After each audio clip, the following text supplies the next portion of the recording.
जरूरत से ज्यादा मत बोलो। संजय जी आप गली गली में शोर है, संजय जी नरेंद्र मोदी चोर है, कोई बात रिकॉर्ड करने नरेंद्र मोदी चोर कोई है। बात रिकॉर्ड करने जाएगी। आप लोग घास छीन रहे थे क्या? आपकी सरकार घास छीन रही थी क्या? कैसे आ गए भाई यहाँ पे? अगर जेल वेल की बात करोगे ना, जिस दिन सत्ता परिवर्तन होगा एक भी आदमी बाहर नहीं दिखेगा। ये धमकी देने की बातें मत करो। हिम्मत कैसे हुई आपकी? हिम्मत कैसे हुई आपकी? अडानी की दलाली करने वाली सरकार हमसे सवाल कर रही है। संजय जी जो विषय बोलेंगे ये भ्रष्टाचार से बोलेंगे। नरेंद्र मोदी का दोस्त अडानी बांग्लादेश को बिजली सप्लाई करता है, आप इसे बिजली सप्लाई करता है। भ्रष्टाचार के खिलाफ जब बोलते हैं भाजपा के लोग, तो लगता है ओसामा बिन लादेन अहिंसा पे उपदेश दे रहा है। पिछले 10 साल से हिंदुस्तान में किसकी सरकार है सर? क्या यहाँ पे ट्रंप की सरकार है? क्या ओबामा की सरकार है? यहाँ पे यहाँ 10 साल से किसकी सरकार है? 10 साल से यहाँ पे महामानव की सरकार है।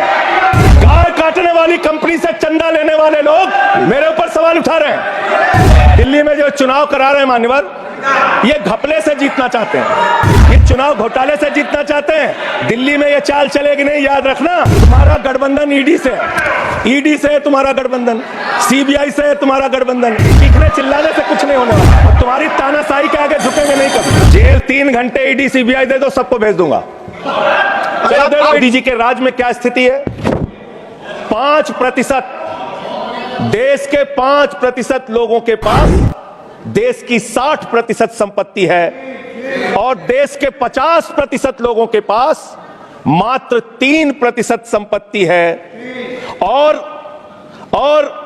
पिछले 2012 से लेकर अगर 21 तक का आप रिकॉर्ड इनका देखेंगे तो 40% संपत्ति 1% लोगों के पास गई है। यह है इनकी समाजवाद की विचारधारा, यह है इनकी बराबरी की सोच, ये किस तरीके से ये भारत के अंदर गैर बराबरी को जन्म दे रहे हैं। समाजवादी आंदोलन में नारा लगता था, समाजवादी आंदोलन में नारा लगता था, जब तक दुखी इंसान रहेगा धरती पर तूफान रहेगा।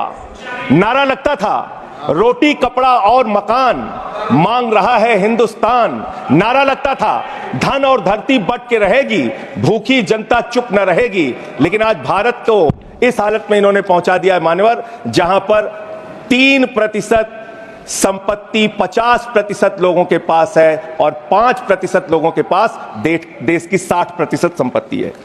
मैं दिल्ली की बात करूं, अगर एक राज्य सरकार दिल्ली के लोगों ने भी चुना, जिसको आप चलने नहीं देते, बार बार उसके ऊपर रोक लगाते हैं, लेकिन उस राज्य सरकार के काम क्या हैं वो आपको जानना बहुत जरूरी है।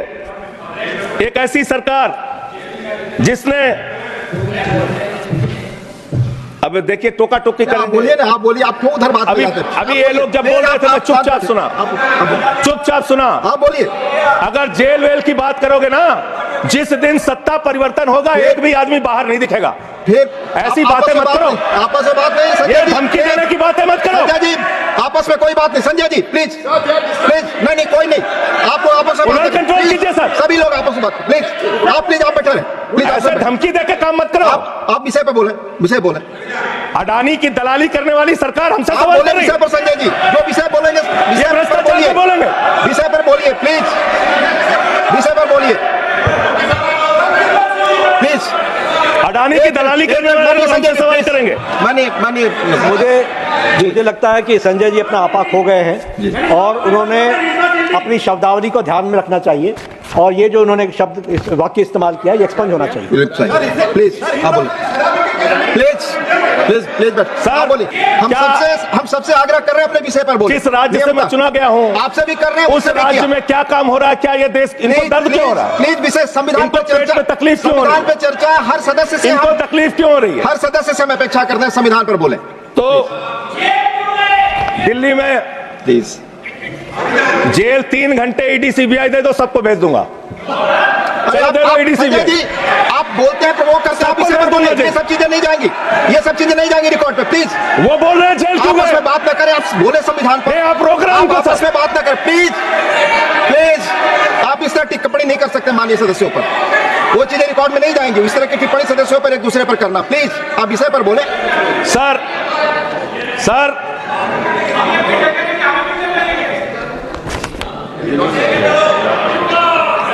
तीन सर आप ही का चेहरा दिख रहा है सर। नहीं, मेरा चेहरा नहीं, चेहरा आपका दिख रहा, आप बोलिए तो सर आप बोलिए। ये लोग भ्रष्टाचार के खिलाफ जब बोलते हैं, भ्रष्टाचार के खिलाफ जब बोलते हैं भाजपा के लोग, तो लगता है ओसामा बिन लादेन अहिंसा पे उपदेश दे रहा है। ये भ्रष्टाचार के खिलाफ बोलेंगे। 3,02,000 करोड़ रुपए का ठेका इन लोगों ने इलेक्टोरल बॉन्ड के नाम पे लिया सर। 3,02,000 करोड़ रुपए का ठेका इन लोगों ने इलेक्टोरल बॉन्ड के नाम पे बोलिए, विषय पर प्लीज सर, विषय पर बोलिए सर। जो आप मालूम है कि विषय पर बोले। गाय काटने वाली कंपनी से चंदा लेने वाले लोग मेरे ऊपर सवाल उठा रहे हैं। आपस में बात नहीं, गाय काटने वाली कंपनी से चंदा लेने वाले लोग, प्लीज ये मंत्री का चुनाव है। आप विषय पर बोले संजय सर। सर ये हमारा टाइम खाने की कोशिश कर रहे हैं। दिल्ली के अंदर चुनाव होने जा रहा है। चुनाव भारत के संविधान का एक बड़ा पर्व माना जाता है। संविधान ने हमें ताकत दी, अपने हिसाब से विधायक चुनिए, अपने हिसाब से सांसद चुनिए, वही मंत्री बनता है, मुख्यमंत्री बनता है, प्रधानमंत्री बनता है। दिल्ली में चुनाव क्या हो रहा है? दिल्ली में कैसे चुनाव कर रहे हैं लोग? ये महाराष्ट्र और हरियाणा का प्रयोग, चुनाव घोटाले का प्रयोग दिल्ली में करना चाहते हैं। और वो कैसे करना चाहते हैं? कैसे करना चाहते हैं? ध्यान से सुनिएगा सर। प्लीज। दिल्ली के अंदर ये चुनाव घोटाले की मैं रिपोर्ट लेके आया हूं। ये रिपोर्ट आज पूरे देश को पता होनी चाहिए। दिल्ली में जो चुनाव करा रहे हैं मान्यवर, ये घपले से जीतना चाहते हैं। शाहदरा में भारतीय जनता पार्टी के एक पदाधिकारी ने 11,008 वोट कटवाने की अर्जी दी। जनकपुरी में भारतीय जनता पार्टी के 24 कार्यकर्ताओं ने 4,874 वोट कटवाने की अर्जी दी। तुगलकाबाद में भारतीय जनता पार्टी के 15 कार्यकर्ता ने 2,435 वोट कटवाने की अर्जी दी। मानिए आप संविधान पर क्या चुनाव के बारे में बोलना प्लीज आप बैठे प्लीज। क्या संविधान के अंतर्गत चुनाव नहीं होता सर? आप बोले सर चुनाव के बारे में बोलना गलत। हाँ तो ये आप गायब। I am not leader of the house. I am not. नहीं सर ऐसे आप तो फिर ऐसे लोग करेंगे। आपको समय दें, आप देखिए लीडर ऑफ द हाउस। नहीं, मैं एक ही बात स्पष्ट करना चाहता हूं कि जिस संविधान ने ये ताकत दी है कि वो वोटर्स लिस्ट के बारे में जो चर्चा कर रहे हैं कि उसको कटवाने का, वो प्रोविजन भी संविधान के अंतर्गत ही है। और उसमें देखने वाली बात यह है कि ये इतने दिन सत्ता पे कहीं रोहिंग्या और बांग्लादेशी के वोटों पर तो नहीं बने हुए थे। मानिए संजय, इतनी शानदार बात आज की है लीडर ऑफ द हाउस ने सर। मैं इनका नमन करता हूं, इतनी बढ़िया बात इन्होंने कह दी कि मैं इसका जवाब जरूर दूंगा। सर इन्होंने कहा कहीं ऐसा तो नहीं जिनके नाम काटे जा रहे हैं वो रोहिंग्या हैं। हमारे उत्तर प्रदेश के भाई, हमारे पूर्वांचल के भाई, हमारे यूपी बिहार के भाई जो 40-40 साल से दिल्ली में रह रहे हैं, अपने श्रम अपने खून पसीने से दिल्ली को बना रहे हैं, आप उनको रोहिंग्या करें। आप उनको रोहिंग्या करें। हिम्मत कैसे हुई आपकी? हिम्मत कैसे हुई आपकी? आप बैठे। आप हमारे पूर्वांचल के भाइयों को रोहिंग्या कहेंगे? हिम्मत कैसे हुई आपकी? हिम्मत नहीं होनी चाहिए आपकी। आगे बोले। पूर्वांचल के लोगों को ये बांग्लादेशी कह रहे हैं। सर आप ही दिख रहे हैं, मेरी बात तो नहीं जा रही। आप ही बोल रहे हैं सर आपको मैंने नाम पढ़ के बता दिया। ये लिस्ट यहां रखूंगा और मैं चाहता हूं ये ऑथेंटिकेट करने के लिए आपने कहा मैं नाम दूंगा। इसकी उच्च स्तरीय जांच कराइए कैसे इन लोगों के नाम कटवाने की अर्जी दी जा रही है। यही महाराष्ट्र में घोटाला किया इन लोगों ने, यही हरियाणा के अंदर घोटाला किया इन लोगों ने। ये चुनाव घोटाले से जीतना चाहते हैं। दिल्ली में ये चाल चलेगी नहीं, याद रखना। केजरीवाल और आम आदमी पार्टी यहाँ पे बैठी है, यहाँ पे ये चाल नहीं। संविधान पे बोल रहा हूँ। चुनाव ही गड़बड़ कर देंगे, चुनाव ही गड़बड़ करेंगे तो संविधान कहां से बचेगा सर? चुनाव ही निपटाने पे लगे हुए हैं ये लोग। सर दूसरी बात हुई दलितों के अधिकार की और बांग्लादेशी घुसपैठिया। सर पिछले 10 साल से हिंदुस्तान में किसकी सरकार है सर? क्या यहाँ पे ट्रंप की सरकार है? क्या ओबामा की सरकार है? यहाँ पे यहाँ 10 साल से किसकी सरकार है? 10 साल से यहाँ पे महामानव की सरकार है। महामानव महामानव की सरकार है 10 साल से। मैं महामानव से पूछना चाहता हूं, नरेंद्र मोदी जी से पूछना चाहता हूं, अमित शाह जी से पूछना चाहता हूं, सीमा की सुरक्षा किसके जिम्मे है? अमित शाह के जिम्मे है। सीमा किससे लगती है बांग्लादेश की? त्रिपुरा से लगती है, आसाम से लगती है, बंगाल से लगती है। कोई बांग्लादेशी त्रिपुरा से, बंगाल से, आसाम से, झारखंड पार करके, यूपी पार करके, बिहार पार करके दिल्ली कैसे आ गया? आप लोग घास छील रहे थे क्या?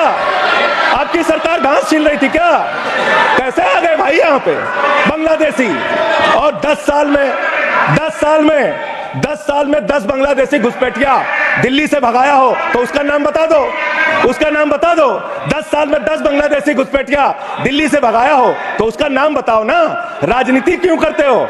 नरेंद्र मोदी का दोस्त अडानी बांग्लादेश को बिजली सप्लाई करता है, आप इसे बिजली सप्लाई करता है। प्रधानमंत्री पर आप नहीं, प्लीज। हमको ज्ञान बता रहे हो। मैं एक बात इन लोगों को समझाना चाहता हूं, दिल्ली चुनाव में आ रहे हो, शांति से आना, एकदम शांति से आना।